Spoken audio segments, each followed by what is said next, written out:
Bonjour Carole Delga. Bonjour. Madame la Présidente, merci beaucoup d'être avec nous ce matin sur Objectif Gare. En plus, Objectif Gare fait sa rentrée ce lundi 29 août. On est donc particulièrement ravis que vous fassiez cette rentrée avec nous. À mes côtés, Coralie Mollaré. Bonjour Coralie. Bonjour Abdel. On a passé de bonnes vacances, Coralie? Excellente. On est prêt, on y va avec Carole Delga pour ce matin.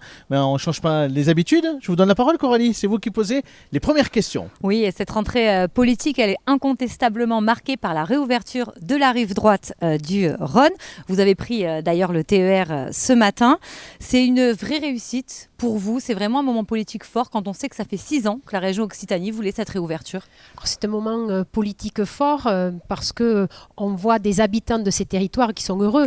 Et c'est-à-dire, on comprend que là, on a mené une réalisation qui va être utile et qui va être attendue parce qu'en réouvrant la rive droite du Rhône, par exemple, pour faire Avignon-Pont-Saint-Esprit ou Pont-Saint-Esprit-Avignon, au lieu de mettre 50 minutes en voiture, on met 30 minutes et le trajet, c'est maximum 1 euro. Ça veut dire qu'un aller-retour, ça a le prix d'un litre de carburant. Donc c'est bon pour l'environnement, c'est bon pour le temps et c'est bon également pour le pouvoir d'achat. Et on sait que les ménages sont particulièrement touchés par l'inflation. On va y revenir.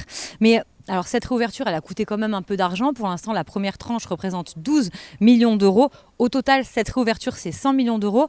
Le défi, si vraiment il faut qu'il soit relevé, c'est est-ce que vous allez réussir à avoir le nombre de passagers escomptés ? Oui, nous allons arriver à avoir les 200 000 passagers que nous tablons. Alors bien entendu, c'est au bout de 2 ans d'ouverture parce qu'il faut que l'information elle, soit diffusée à l'ensemble de la population. Il faut aussi que le service donne satisfaction, c'est-à-dire que des trains soient à l'heure. Mais on a pu constater en Occitanie que nous avons en fait depuis plusieurs années une augmentation constante de la fréquentation. À cause de la tarification, il faut se parler vrai, Jean-Pierre Farandou, le patron de la SNCF, le dit, le train le moins cher en France, il est en Occitanie, c'est le dispositif des trains à 1 euro, c'est la gratuité pour les jeunes des moins de 26 ans à partir du 11e trajet, c'est la nouvelle mesure pour les plus de 60 ans où il y a un tarif dégressif. Et ensuite, parce que les trains sont moins en retard. Alors clairement, je ne suis pas encore satisfaite sur le niveau de la ponctualité, mais il y a des progrès. Alors entre le tarif très bas et une ponctualité, on va dire, moins mauvaise, on arrive à attirer de la fréquentation parce que si on compare entre 2019, qui était l'année avant la crise sanitaire, et 2022, on a quand même 17% de fréquentation de plus et on a également 13% de recettes en plus. Alors, il y a les tarifs, mais il y a aussi la jonction. Parfois, quand un travailleur qui habite Avignon va se rendre à Marcoule ou va travailler, je crois que le gare Rodanier est le 2e bassin industriel d'Occitanie, il faut qu'il puisse, de la gare, se rendre à son lieu de travail. Qu'est-ce que vous proposez? Qu'est-ce que proposent les collectivités? Et c'est là où ça prend beaucoup de temps, ce genre de projet. Alors, ça prend trop de temps, clairement, à cause des autorisations administratives. Et donc, de temps en temps, je dois pousser un peu des coups de gueule, soit auprès de la SNCF, soit auprès de l'État pour accélérer. Mais après, où ça prend du temps, c'est qu'il ne suffit pas juste de réouvrir la ligne ferroviaire. Après, il faut préparer un service à la population pour pouvoir se garer dans les gares, ce qu'on appelle les pôles d'échange multimodaux. C'est-à-dire, vous arrivez en voiture, vous avez un parking, vous avez un vélo, mais vous avez de quoi garer votre vélo en sécurité. Vous êtes piéton, mais il faut à ce moment-là qu'il y ait des cheminements piétonniers. Et c'est ici ce que nous avons fait. Et c'est pour ça que je tiens à saluer et l'engagement du président de l'agglomération, Jean-Christian Rey, et l'ensemble des maires, parce que tout le monde a joué le jeu. Ils font des travaux aux abords des gares. Les travaux, ils les ont faits. Alors, la région en finance 40%, mais quand même.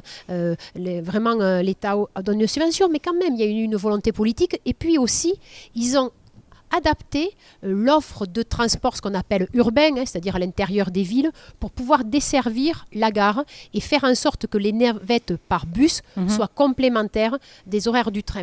Donc c'est pour bien expliquer à la population que réouvrir une ligne ferroviaire, il y a des questions de sécurité sur les passages à niveau, il y a des questions d'accessibilité sur les gares, mais il y a aussi de proposer une offre complète de services de transport en commun ou de mode doux, le vélo. Ça fait 6 ans qu'il n'y a pas eu de ligne ferroviaire rouverte. Je crois que c'est d'ailleurs une première en France. Quand on parle de ferroviaire à Objectif-Gare, on est forcément obligé d'aborder la question de la troisième voie qui devrait relier la gare de Nîmes à celle de Nîmes-Pont-du-Gard. Où est-ce qu'on en est de cette troisième voie? Alors, on en est que déjà, c'est un peu inexact de toujours se focaliser que sur cette troisième voie. Parce qu'il faut améliorer les relations entre Nîmes-Pont-du-Gard et Nîmes-Centre. Mais le premier des investissements qui est absolument nécessaire, c'est la question de la signalisation. Alors sans être très technique, c'est pour optimiser la circulation de tous les trains. Parce que là, on parle de trains qui sont urbains, c'est-à-dire de trains vraiment qui ont des courtes distances, mais il faut vraiment compléter avec les trains nationaux qui font tout le sud de la France et puis également avec du fret ferroviaire. Donc, premier investissement préalable et indispensable, la signalisation, les fameux 6 millions d'euros. Mais qui Et va les payer? Est-ce que ça va être Nîmes Métropole ou le Conseil régional? voilà, mais il va C'est falloir un peu le nerf de la justement guerre. travailler sur ces sujets. Et ensuite, il y a la fameuse troisième voie dont on a lancé les études. Cela, ce sont des transports qui sont à l'intérieur d'une agglomération. Et tous les transports à l'intérieur d'une agglomération sont à la charge de l'agglomération. Ça, c'est la loi. Et vous savez que Nîmes Après- Métropole a des soucis financiers en ce moment. Oui, d'accord, mais moi, je n'ai pas de soucis financiers, mais parce que je me donne aussi les moyens de ne pas en avoir. Donc, il faut aussi être rigoureux sur d'autres sujets. Mais pour autant, il n'est pas question d'avoir une politique de renvoyer la balle sur l'autre. C'est vraiment pas mon habitude.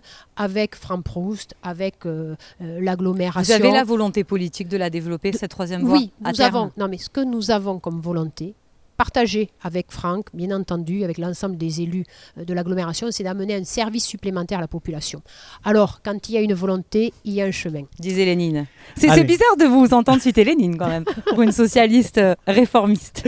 Allez, on continue sur la rentrée scolaire et toujours sur la question des transports. Vous avez pris la parole il y a quelques jours pour rassurer les familles, les parents d'élèves sur les transports scolaires. Est-ce que vous pouvez assurer, puisque donc c'est dans 3 jours, le jeudi 1er septembre, que les familles n'ont pas de soucis à se faire, leurs enfants seront bien pris en charge pour aller à l'école? Oui, tout à fait. Il y aura assez de chauffeurs de bus pour le transport scolaire pour assumer ce qu'on appelle populairement le ramassage scolaire, parce que nous avons anticipé. C'est-à-dire dès janvier, nous avons lancé une campagne de recrutement. La région a financé le permis D pour des demandeurs d'emploi qui n'avaient pas justement ce permis. Et puis on a bien travaillé avec les entreprises de transport pour faire des visites, pour faire connaître le métier de pilote, comme on a indiqué, de pilote de bus, avec un petit clin d'œil à aux pilotes d'avion.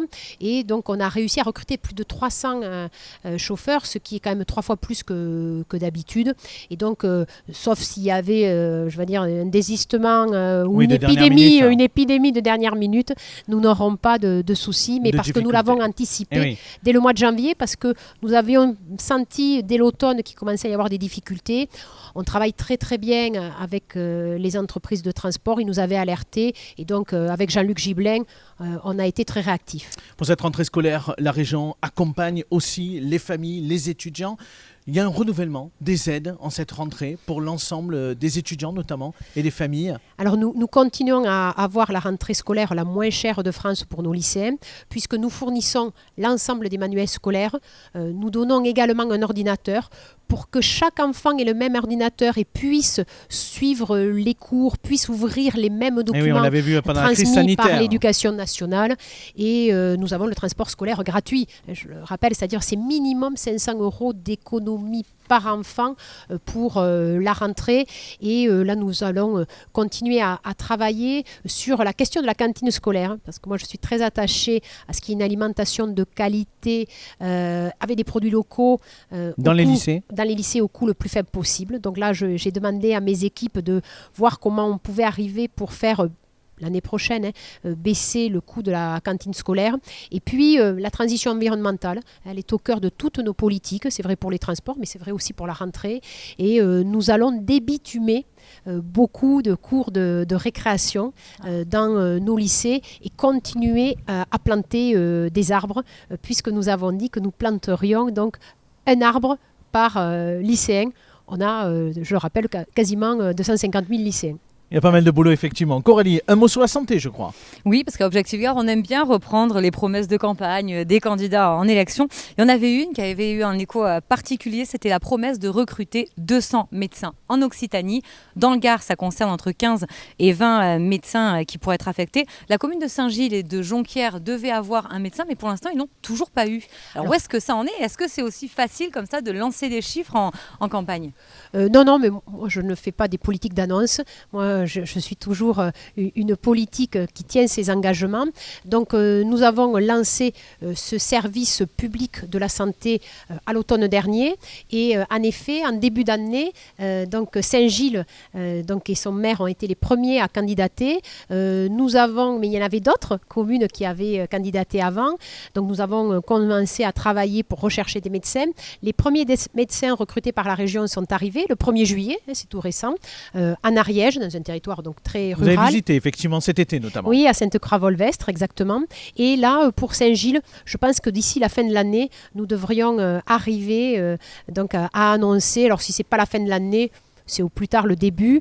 Et ensuite, avec la communauté de communes donc, de Beaucaire et son président, eh bien, nous y travaillons. Et avec le maire de Jonquière-Saint-Vincent, pour là aussi. Donc, en termes clairs, sous 6 mois, les médecins vont arriver sur ces territoires parce que, bien entendu, l'accès à la santé, c'est comme l'accès à l'éducation ou au transport, c'est prioritaire. Mais entre la promesse de campagne et la phase de recrutement, est-ce que vous êtes rendu compte que finalement, c'était pas aussi facile de recruter les médecins malgré la volonté politique? Parce qu'aujourd'hui, c'est vrai que cette désertification médicale, elle est due aussi à un changement de pratique des médecins qui ont moins tendance à vouloir travailler le week-end. Enfin, vous vous êtes heurté en fait aux difficultés nationales. Non, mais les difficultés, je les connaissais parce que je suis sur le terrain, je suis toujours une élue municipale, je connais bien ce sujet-là. Mais je pense que ce soit la région qui recrute plutôt que les communes ou les intercommunalités, c'est un argument beaucoup plus porteur, beaucoup plus convaincant, parce que les médecins sont assurés avec une grande région comme l'Occitanie, qui a quand même un budget de 3,7 milliards d'euros, d'être rémunérés constamment, d'être bien rémunérés, parce que la question de la hauteur du salaire, elle y fait. Et puis, par rapport à la nouvelle génération des médecins, de se dire qu'ils vont avoir un contrat de travail, parce que c'est ça, s'ils deviennent des salariés, si vous préférez, d'une structure régionale, d'avoir un contrat de travail sur une région qui a 13 départements, c'est un atout, parce que s'ils disent, si je commence à Saint-Gilles et que je tombe amoureux ou amoureuse d'un ou d'une Toulousaine, et bien à ce moment-là, je pourrais muter et je pourrais avoir, ou d'un Ariégeois ou d'une Ariégeoise, encore mieux. Oui. Rapidement, pour terminer cette interview, quelques questions d'actualité nationale. On avait une question, bien évidemment, autour d'Emmanuel Macron, qui fait face à de nombreuses crises en ce début de mandat. Au-delà de l'Assemblée nationale, on l'a vu au travers des législatives, il y a cette crise en Ukraine qui, malheureusement, et cette guerre en Ukraine qui continue. La flambée des prix, bien évidemment, avec l'inflation, et puis d'autres sujets qui vont arriver, notamment à l'automne. À sa place, vous feriez quoi, Carole Delga? Bien, à sa place, je donnerais un cap clair et une vision aux Françaises et aux Français.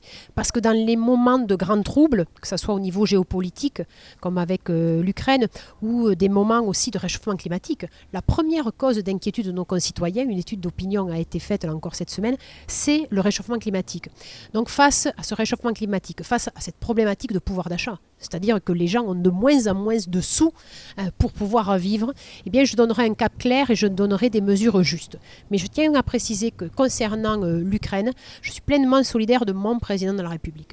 Parce que sur ces questions qui sont complexes de diplomatie, on doit avoir l'union nationale, on doit toujours soutenir les démocraties et la liberté des peuples à disposer d'eux-mêmes contre les régimes totalitaires qui existe par exemple en Russie, mais je pourrais aussi parler du régime de la Chine. Sur la politique intérieure, aujourd'hui Emmanuel Macron doit faire face à un mandat qui va s'annoncer forcément plus difficile que le premier mandat. Comment trouver la place pour l'opposition, une opposition constructive ? Mais tout d'abord, il faut faire des propositions. Et c'est pour ça que quand on m'interroge sur le congrès du Parti socialiste, je dis écoutez, c'est pas le sujet. Les Françaises et les Français, en parlant de façon populaire, ils s'en foutent. Voilà. Et moi aussi. Moi, ce que je veux, c'est avoir des Françaises et des Français qui sont moins désespérés. Donc, on doit faire des propositions. Et faire des propositions, c'est amener l'accès à l'éducation pour que chacun puisse avoir accès à l'escalier de la réussite. C'est faire la rentrée scolaire la moins chère de Oui, parce France. que les propositions, finalement, elles sont là déjà, Oui, non, sur tout à la fait, table, mais sur il la faut les région amplifier. Occitanie. Si vous préférez, justement, Emmanuel Macron, il devrait beaucoup s'inspirer de ce que font les présidentes et les présidents de région, et tout particulièrement de l'Occitanie. Mais il faut donner du pouvoir d'achat. Et par exemple, j'appuie la proposition qu'a fait Olivier Faure, il y a de ça 48 heures, sur taxer les super profits, parce que je suis cette gauche qui aime l'entreprise et qui a une relation partenariale avec le monde de l'entreprise. Une relation de confiance, mais une relation exigeante. Mais quand il y a des profits énormes, qui sont possibles grâce à l'État, parce que la politique de l'État, il faut le dire, ces 2 dernières années a été très aidante pour les entreprises. Et bien quand il y a des super profits, c'est normal qu'il y ait une taxation, parce qu'avec cet impôt, à ce moment-là, on peut amener plus de services à la population, on peut investir dans les hôpitaux, on peut investir dans les écoles, et on peut investir et dans le train et dans les routes. Mais du coup, on évoque l'opposition. Quel regard vous portez sur les premiers pas de la NUP, donc cette vaste alliance de gauche? On sait qu'au début, vous étiez assez critique, notamment parce qu'il y avait la France insoumise. Mais aujourd'hui, si on parle de super profit et si Elisabeth Borne, la Première ministre, n'a pas fermé la porte à cette mesure, c'est aussi parce que la gauche est unie et fait front sur ce sujet. Oui, mais moi j'ai toujours défendu l'union de la gauche. Et il faut être clair que la majorité régionale, c'est l'union de la gauche. Je vous rappelle que ce sont les socialistes, les radicaux de gauche, les écologistes, les communistes et la société civile. Sans les insoumis. Oui, mais la France insoumise, rappelez-vous quand même, pendant 5 ans, ils ont fait une guérilla permanente. Donc quand vous avez dans une majorité des partenaires qui ne sont pas loyaux, qui ne sont pas constructifs, à un moment, on leur montre la porte de sortie. Alors ça, c'est la région Occitanie, mais au niveau tout à national. fait. Mais au niveau national, moi, je pense que la NUP n'a pas été un accord équilibré. Et je continue à le dire à Olivier Faure, et je l'ai encore dit il y a 48 heures. Mais aujourd'hui, on doit regarder l'avenir. On doit regarder le désespoir des Françaises et des Français. On doit regarder le réchauffement climatique. Donc, on doit faire des propositions. Et donc, quand il peut y avoir une proposition qui convienne à toute la gauche, tant mieux, moi je dis bravo, et tant mieux que la France insoumise le soutienne, ça ne me pose pas de problème. Mais après, il faut aussi avoir la capacité de porter des propositions où la France insoumise va être contre. Sur la question de l'entreprise, du rapport à l'entreprise, il y a une défiance totale de la part de la France insoumise vis-à-vis des chefs d'entreprise. C'est ridicule.